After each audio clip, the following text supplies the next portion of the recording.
Welcome back.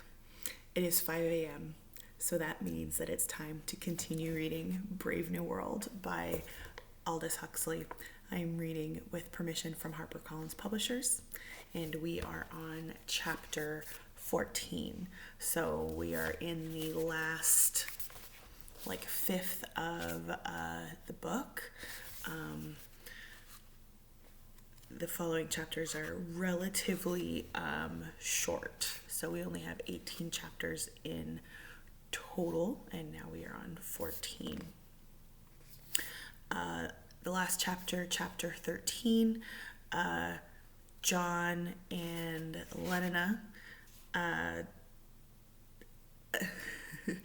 as read by my dad, John and Lenina had kind of a disastrous meeting, and John received a phone call and then ran off to we don't know where, and Lenina was locked in the bathroom because she was afraid.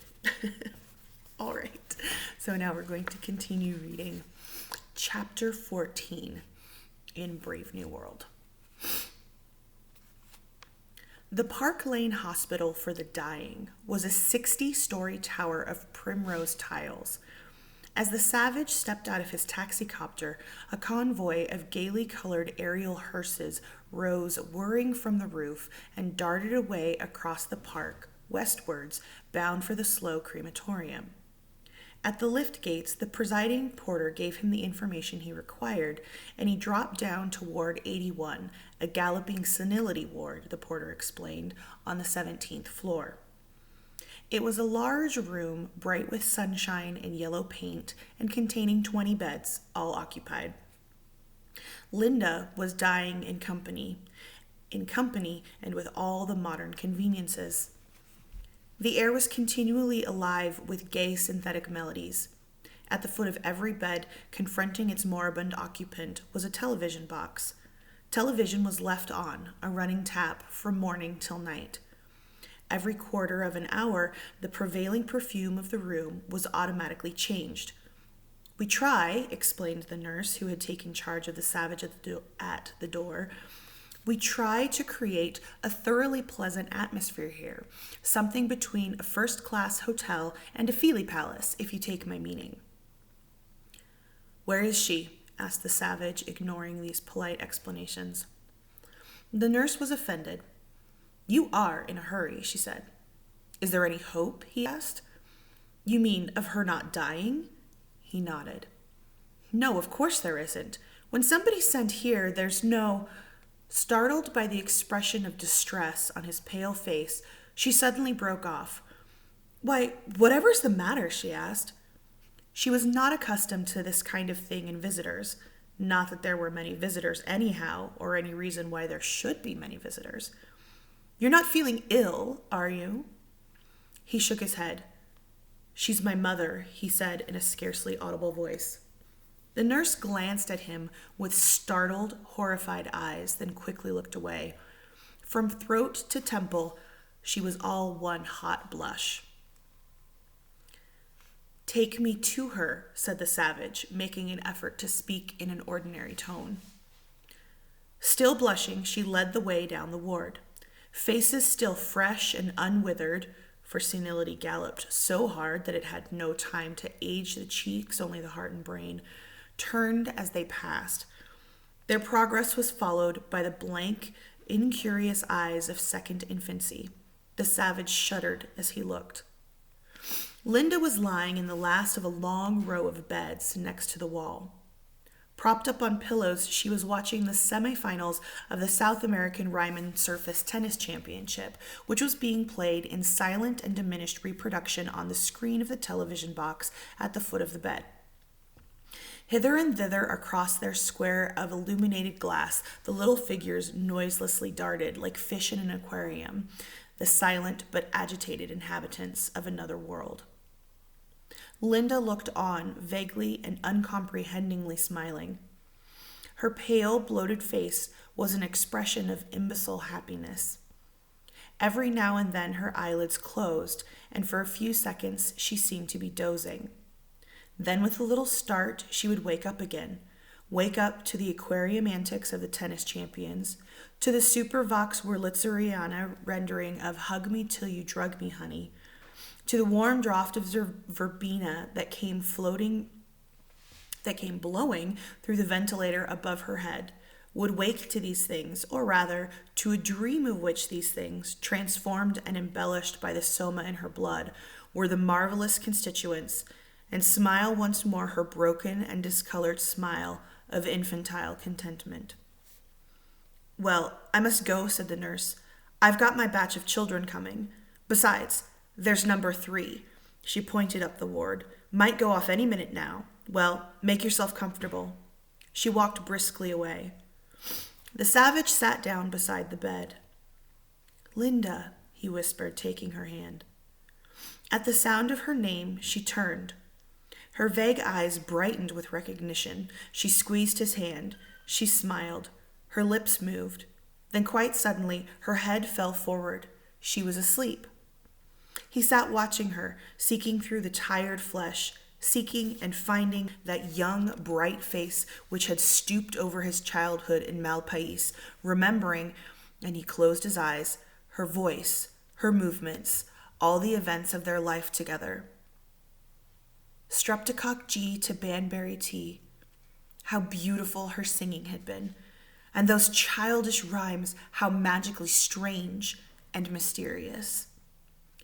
A, B, C, vitamin D, the fats in the liver, the cods in the sea. He felt the hot tears welling up behind his eyelids as he recalled the words and Linda's voice as she repeated them. And then the reading lessons. The tot is in the pot, the cat is on the mat, and the elementary instructions for beta workers in the embryo store. And long evenings by the fire, or, in summertime, on the roof of the little house, when she told him those stories about the other place, outside the reservation, that beautiful, beautiful other place, whose memory as of a heaven, a paradise of goodness and loveliness, he still kept whole and intact, undefiled by contact with the reality of this real London, these actual civilized men and women. A sudden noise of shrill voices made him open his eyes, and after hastily brushing away the tears, look round. What seemed an interminable stream of identical 8-year-old male twins was pouring into the room. Twin after twin after twin they came, a nightmare. Their faces, their repeated face, for there was only one between the lot of them, puggishly stared, all nostrils and pale, goggling eyes. Their uniform was khaki, all their mouths hung open. Squealing and chattering they entered. In a moment, it seemed, the ward was maggoty with them. They swarmed between the beds, clambered over, crawled under, peeped into the television boxes, made faces at the patients. Linda astonished and rather alarmed them. A group stood clustered at the foot of her bed, staring with the frightened and stupid curiosity of animals suddenly confronted by the unknown. "Oh, look, look!" They spoke in low, scared voices. "Whatever is the matter with her? Why is she so fat?" They had never seen a face like hers before, had never seen a face that was not youthful and taut-skinned, a body that had ceased to be slim and upright. All these moribund sexagenarians had the appearance of childish girls. At 44, Linda seemed, by contrast, a monster of flaccid and distorted senility. "Isn't she awful?" came the whispered comments. "Look at her teeth." Suddenly from under the bed, a pug-faced twin popped up between John's chair and the wall and began peering into Linda's sleeping face. "I say," he began, but the sentence ended prematurely in a squeal. The savage had seized him by the collar, lifted him clear over the chair, and with a smart box on the ears, sent him howling away. His yells brought the head nurse hurrying to the rescue. "What have you been doing to him?" she demanded fiercely. "I won't have you striking the children." Well then, keep them away from this bed. The savage's voice was trembling with indignation. What are these filthy little brats doing here at all? It's disgraceful. Excuse me. Disgraceful? But what do you mean?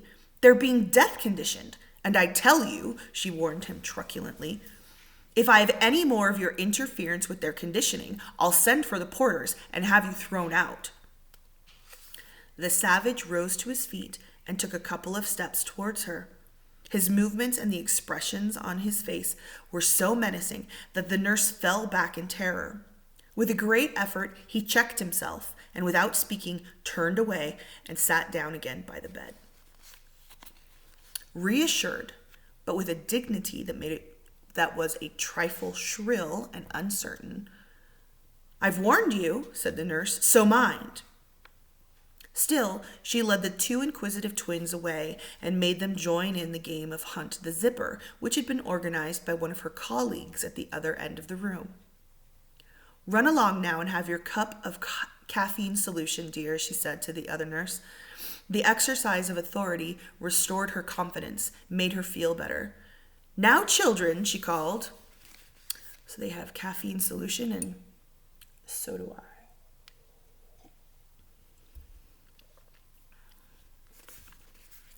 Linda had stirred uneasily, had opened her eyes for a moment, looked vaguely around, and then once more dropped off to sleep. Sitting beside her, the savage tried hard to recapture his mood of a few minutes before. A, B, C, vitamin D, he repeated to himself, as though the words were a spell that would restore the dead past to life. But the spell was ineffective. Obstinately, the beautiful memories refused to rise. There was only a hateful resurrection of jealousies and uglinesses and miseries. Pope with the blood trickling down from his cut shoulder, and Linda hideously asleep, and the flies buzzing round the spilt mescal on the floor beside the bed, and the boys calling those names as she passed. Ah, no, no. He shut his eyes. He shook his head in strenuous denial of these memories. A, B, C, vitamin D. He tried to think of those times when he sat on her knees and she put her arms about him and sang over and over again, rocking him to sleep. A, B, C, vitamin D, vitamin D, vitamin D. The supervox Wurlitzeriana had risen to a sobbing crescendo, and suddenly the verbena gave place in the scent-circulating system to an intense patchouli. Linda stirred, woke up, stared for a few seconds bewilderedly at the semi-finalists, then, lifting her face, sniffed once or twice at the newly perfumed air and suddenly smiled, a smile of childish ecstasy. Please excuse my cat. Pope, she murmured and closed her eyes. Oh, I do so like it. I do. She sighed and let herself sink back into the pillows. But Linda, the savage spoke imploringly, don't you know me? He had tried so hard, had done his very best. Why wouldn't she allow him to forget? He squeezed her limp hand almost with violence, as though he would force her to come back from this dream of ignoble pleasures, from these base and hateful memories. Back into the present, back into reality, the appalling present, the awful reality, but sublime, but significant, but desperately important precisely because of the imminence of that which made them so fearful. Don't you know me, Linda? He felt the faint answering pressure of her hand. The tears started into his eyes. He bent over her and kissed her. Her lips moved. Pope, she whispered again, and it was as though he had had a pailful of order thrown in his face. Anger suddenly boiled up in him. Balked for the second time, the passion of his grief had found another outlet, was transformed into a passion of agonized rage. "But I'm John," he shouted. "I'm John." And in his furious misery, he actually caught her by the shoulder and shook her. Linda's eyes fluttered open. She saw him, knew him. "John!" But situated the real face, the real and violent hands in an imaginary world, among the inward and private equivalents of patchouli and the Superwurlitzer, among the transfigured memories and the strangely transposed sensations that constituted the universe of her dream. She knew him for John, her son, but fancied him an intruder into that paradisal Malpais where she had been spending her Soma holiday with Pope. He was angry because she liked Pope. He was shaking her because Pope was there in the bed, as though there was something wrong, as though all civilized people didn't do the same.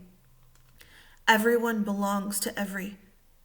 Her voice suddenly died into an almost inaudible, breathless croaking. Her mouth fell open. She made a desperate effort to fill her lungs with air, but it was as though she had forgotten how to breathe. She tried to cry out, but no sound came. Only the terror of her staring eyes revealed that she was suffering.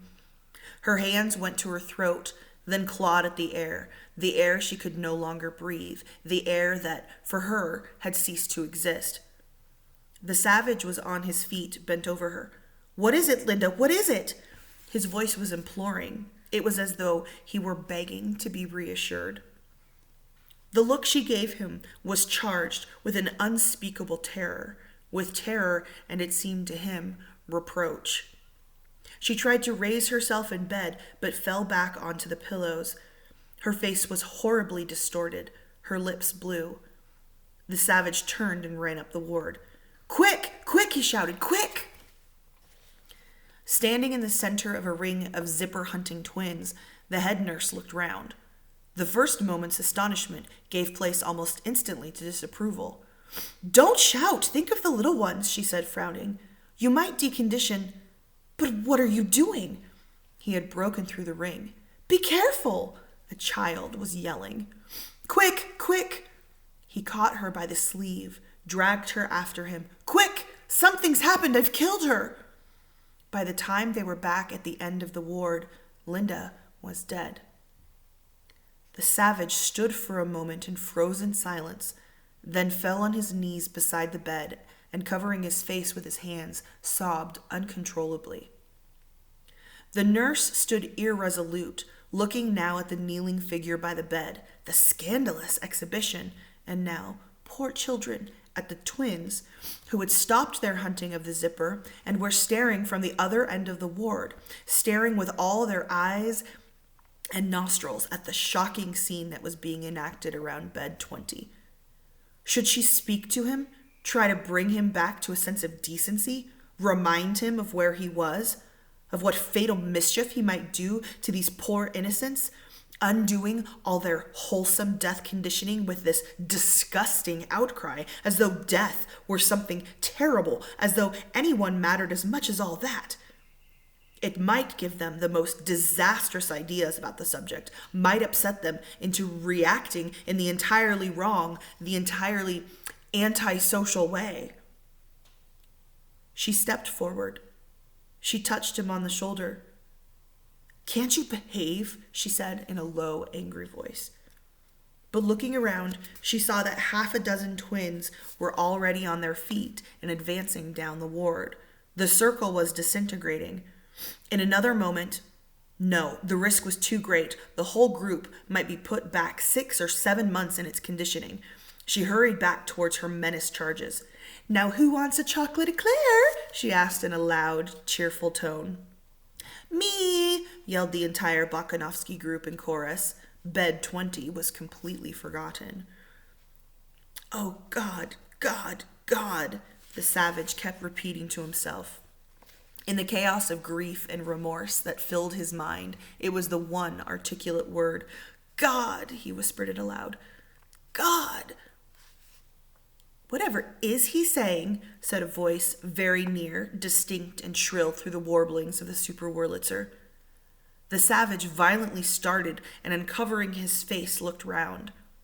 5 khaki twins, each with the stump of a long eclair in his right hand, and their identical faces, variously smeared with liquid chocolate, were standing in a row, puggily goggling at him. They met his eyes and simultaneously grinned. One of them pointed with his eclair butt. "Is she dead?" he asked. The savage stared at them for a moment in silence. Then in silence he rose to his feet. In silence, slowly walked towards the door. "Is she dead?" repeated the inquisitive twin, trotting at his side. The savage looked down at him, and still without speaking, pushed him away. The twin fell on the floor, and at once began to howl. The savage did not even look round. And that is the end of chapter 14. Chapter 15 will be coming soon.